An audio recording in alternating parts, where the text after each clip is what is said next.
Where's the ATM card? Let me handle it. I've got it covered, Donald asserted as I grappled with cancer's onslaught during my hospitalization. His smirk hinted at sinister intentions now that the ATM card was in his possession. Just so you're aware, there's $500,000 in there. Handle it with care, I warned him. The whereabouts of the ATM card weren't random. It was part of a broader strategy. Our marital bond and my trust weren't the sole factors at play. I harbored a meticulous plan to bring Donald to seat crashing down. Upon my return home to retrieve a few items, a divorce application lay on the table. As anticipated, the ATM card had vanished. Operation accomplished. To outsiders, the situation might appear bleak, yet for me, it marked only the initial phase of retribution. My name is Emily, a woman in her 40s, ostensibly a homemaker, cohabiting with Donald, my husband. Initially, our marital voyage was smooth sailing, but soon a tempest brewed, unveiling Donald's true essence. Donald masqueraded as a benevolent, caring spouse during the honeymoon phase of our marriage. However, beyond the initial euphoria, his true colors surfaced. He subscribed to the archaic notion that a wife's paramount duty was to cater to her husband's whims. His verbal assaults became a routine occurrence. A wife must defer to her husband's wishes. You ought to heed your husband's directives. Donald's rhetoric echoed relentlessly. Any deviation from his expectations led to vitriolic diatribes. For instance, he insisted on segregating laundry, prioritizing his garments over mine, disregarding efficiency. Donald adamantly rejected the idea, fearing contamination from my clothes. His obsession with cleanliness extended to our living space. His quarters demanded pristine conditions, any speck of dust prompting immediate rectification. Furthermore, meal times were marred by his capricious palate. Displeasure over a dish's composition resulted in outright refusal to dine. Yet his preferences were an enigma. Even his cherished dishes faced rejection if not aligned with his transient moods. A wife's duty is to cater to her husband's culinary desires. Failure to comply renders you unworthy, Donald's rationale echoed. Yet such demands were untenable. I couldn't endure his petulant outbursts indefinitely. Nevertheless, each lapse exacerbated the domestic tension, further eroding our relationship. I was trapped in a cycle of appeasement and resentment, unable to break free from his demands. This forced subservience exacted a toll.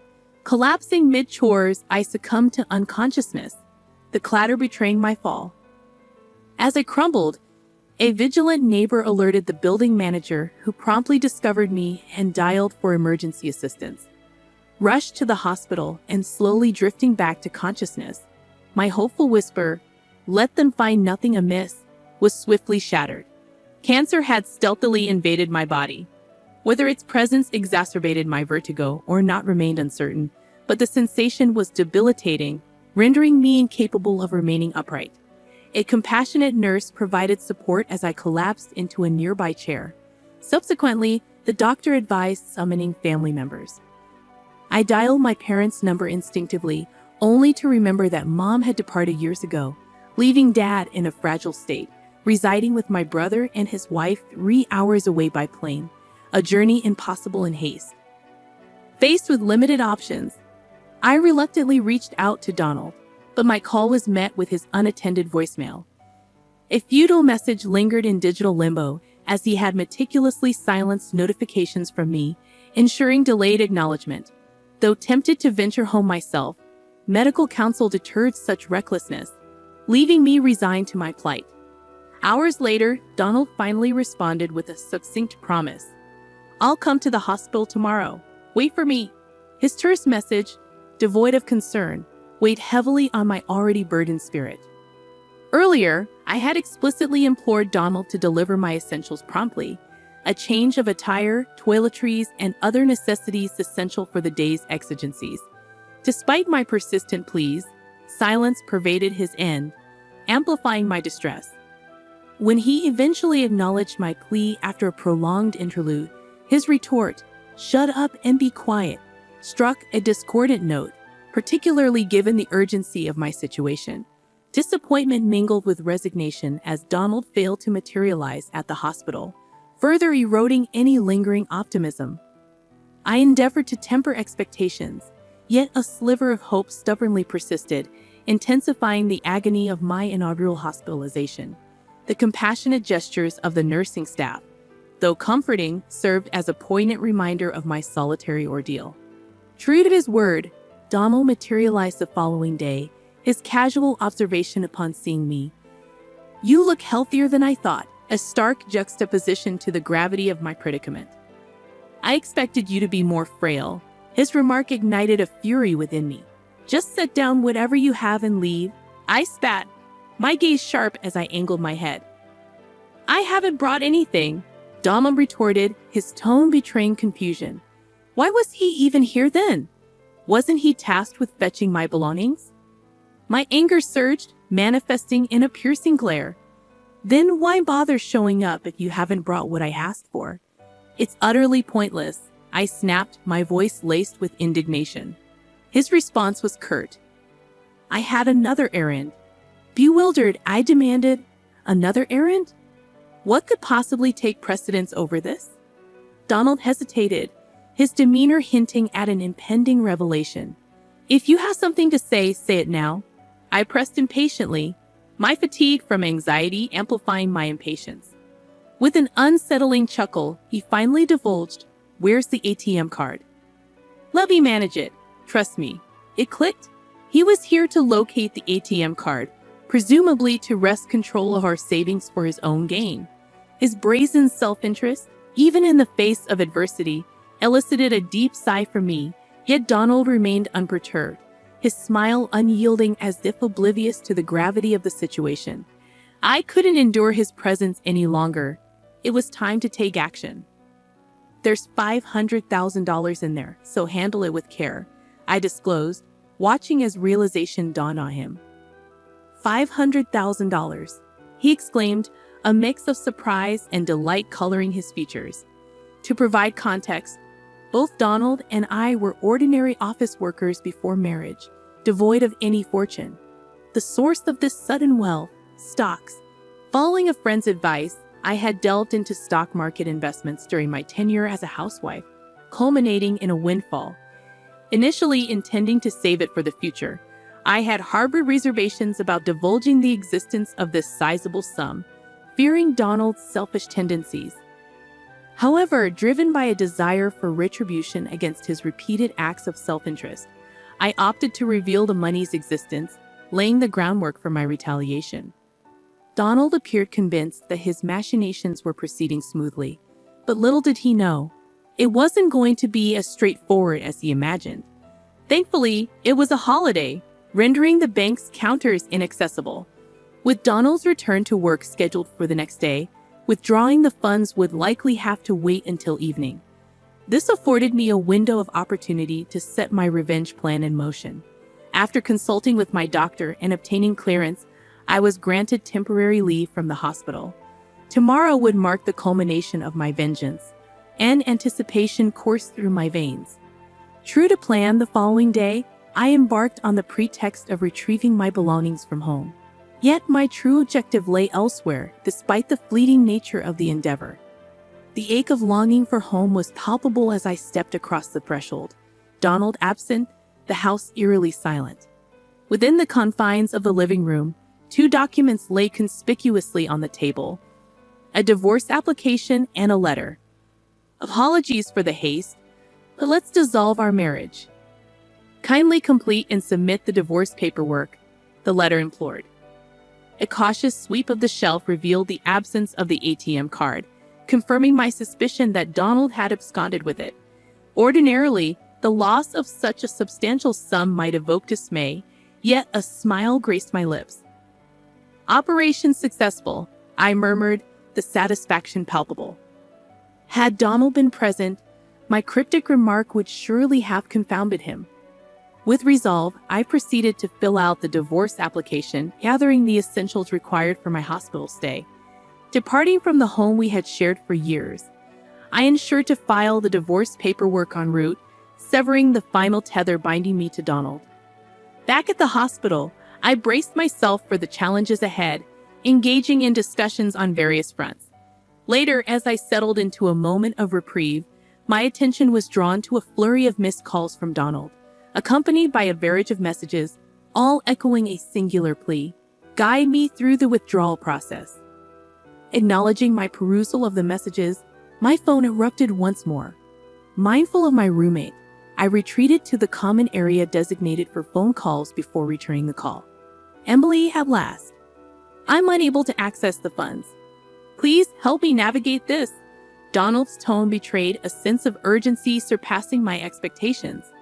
Clearly, the $500,000 held immediate significance for him, yet I harbored no inclination to offer assistance. If you're unable to access it, perhaps it's best to relinquish the endeavor. My retort dripped with cold detachment. An air of desperation infused Donald's response as he implored, "Please, let's not be so callous. We were partners once. Shouldn't we extend each other a helping hand?" The notion of conjugal obligation rang hollow in the face of Donald's blatant betrayal, driven solely by avarice. There existed no compulsion within me to assuage his plea. Your appeal to marital ties holds no weight, Donald. Your intentions are transparent, driven by greed and deceit. I rebutted resolutely, refusing to capitulate to his emotional appeals. Are you encountering difficulties in accessing the funds? I inquired, cutting to the chase. Yes, I'm in dire need of the $500,000. Please aid me. Donald's plea betrayed the urgency of his predicament.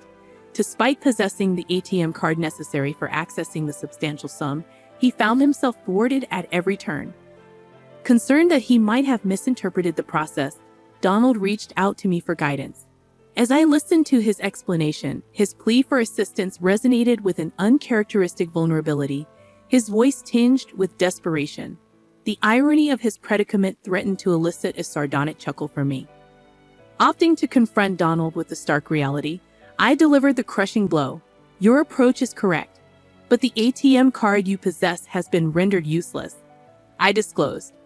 Donald's incredulity was palpable as he interjected. What do you mean?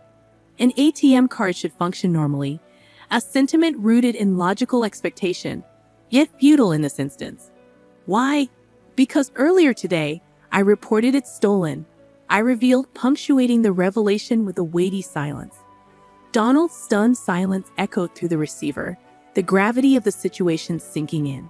That day, en route from the hospital, I had visited the bank and initiated the necessary steps to report the theft of the card. Donald's illicit acquisition of my ATM card, with intentions of claiming the $500,000 for himself, amounted to theft in its purest form. It was only fitting that I took decisive action. The card he possessed was now incapable of accessing the substantial sum. Furthermore, our matrimonial bond had disintegrated. He could no longer hide behind the guise of spousal privilege. Donald himself had extinguished any possibility of accessing the $500,000.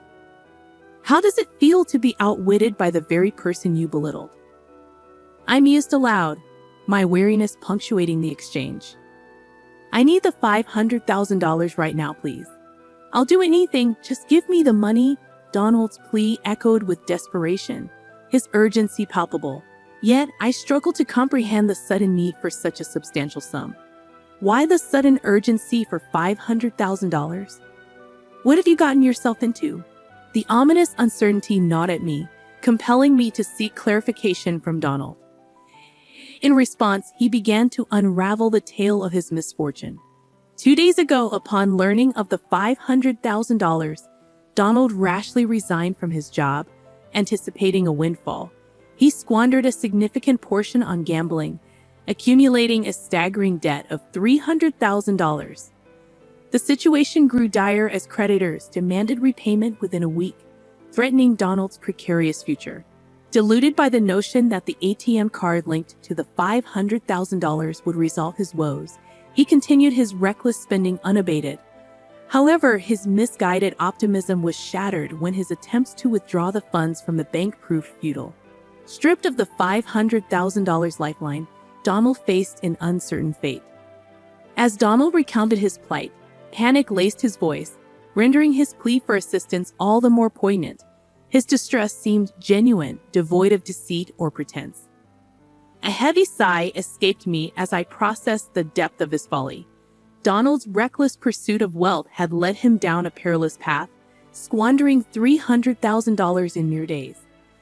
The version of me that once endured his transgressions and lived modestly alongside him might have entertained notions of extending aid. But now, devoid of any remnants of affection for Donald, his pleas elicited no sympathy, only a wry amusement at his misguided expectation that I would come to his rescue. Yet Donald persisted, his pleas now tinged with desperation. "Please, you're my last hope," he implored. His persistence grated on my nerves, an unwelcome distraction from my pressing need for treatment. This predicament was entirely of Donald's own making. Had he demonstrated even a modicum of care as a husband and fulfilled my request to retrieve my belongings on time, I might have considered sharing some of the $500,000 with him. But his indifference spoke volumes. "I'm sorry, but I refuse to provide you with the $500,000 or offer any assistance. This is your burden to bear. After neglecting your duties as a husband for so long, it's cowardly to seek help now simply because we're technically still married," I asserted, my tone unyielding. "Don't be so heartless. Our history together as husband and wife can't simply be discarded with a piece of paper." Donald attempted to appeal to the remnants of our past. "What history? You've only ever leaned on me," I retorted, unmasking his attempts to manipulate the situation to his advantage. "I won't give in to your pleas, no matter how desperate you become." Donald's desperation only seemed to intensify. "Please, Emily, I'm begging you. You're my only lifeline. If you abandon me now, I don't know what will become of me." His words bordered on blaming me for his misfortune. Yet it was Donald who bore sole responsibility for his predicament. Had he not squandered recklessly, he wouldn't be facing this uncertain future. If he hadn't chosen to sever ties with me simply because he believed he had access to wealth, none of this would have transpired. Enough with the excuses. You're facing the consequences of your actions, deal with it yourself. Goodbye. With those words, I terminated the call. Ignoring subsequent attempts from Donald to reach me, I took the proactive step of blocking his contact to forestall any further communication. With the divorce papers filed and formalities completed, Donald and I were now strangers, our ties officially severed. Embracing the newfound liberation from my past, I confronted my battle with cancer head-on. After a grueling struggle, I emerged victorious and was discharged from the hospital. Through a friend, I learned that Donald's whereabouts remained a mystery since our last encounter. Bereft of contact with me, he resorted to desperate measures, reaching out to family and friends in a bid to borrow money. However, the exorbitant amount he sought, $300,000, coupled with the urgency of his request, raised suspicions, and he found himself unable to secure any assistance. In essence, he was trapped in a cycle of debt, unable to repay the borrowed sum. Though uncertain of Donald's fate, it was evident that he was enduring a fate worse than hell itself. A profound sense of satisfaction washed over me at the thought. As for myself, having triumphed over cancer, I relocated from the house shared with Donald to a new abode, where I commenced working from home, relishing in my newfound independence. Thankfully, my financial stability remained intact. While friends occasionally inquire about my prospects of finding love anew, the harrowing memories of my tumultuous marriage with Donald have dissuaded me from entertaining thoughts of remarriage. I find solace in living freely and contentedly, embracing solitude over the complexities of married life.